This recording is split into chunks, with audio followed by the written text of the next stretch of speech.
Let me give you some variation. Okay. Try that. I'm actually bending on the From the D sharp there. Yeah, that's good. Let's try and get this descending part to be real vocal sounding, real natural sounding.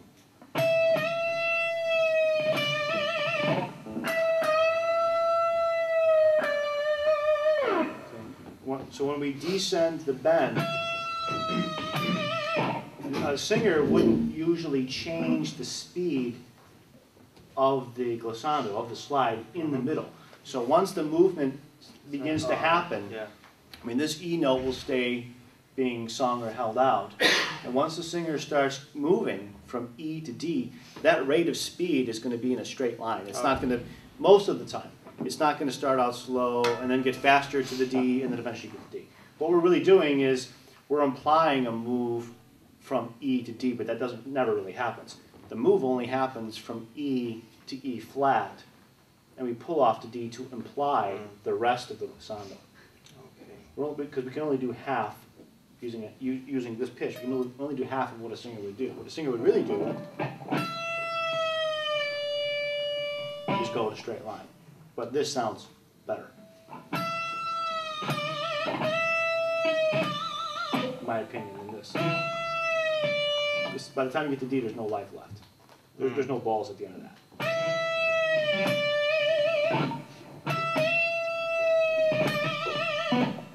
Okay. Anyway, so let's try that again. Oops.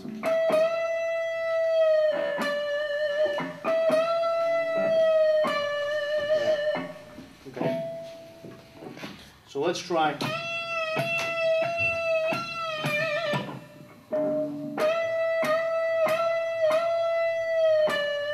Did you hear a difference between the way I played it and yes, what you played? What was the difference?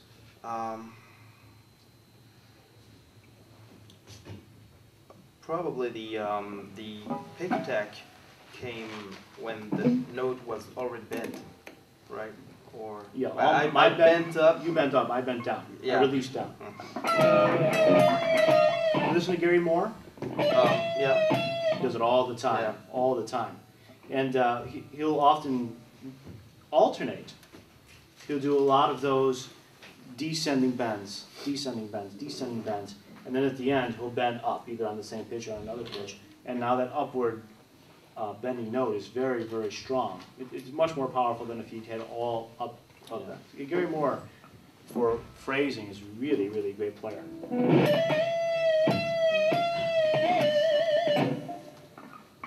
Now that's bending up. Let's try it.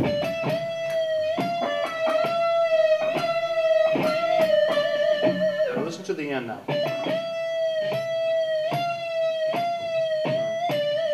So the very last thing was bent up.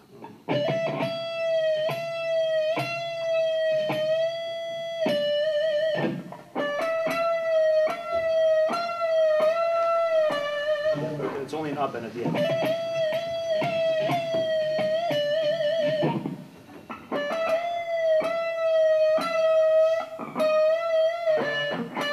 Try it together. Ready?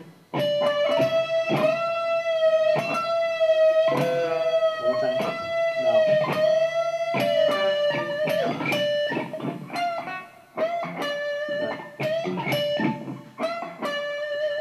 The point is that one of the things that will help your phrasing a lot is not continuing to search for new notes to play.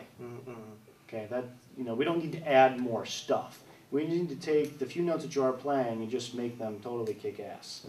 Okay, so making through variations is a good way to start practicing it. Even if you don't like this particular type of playing or phrasing, there are other things that you can do. The point is to search always for more variation. Like a little theme and variation that you're doing with one note or two notes or three notes.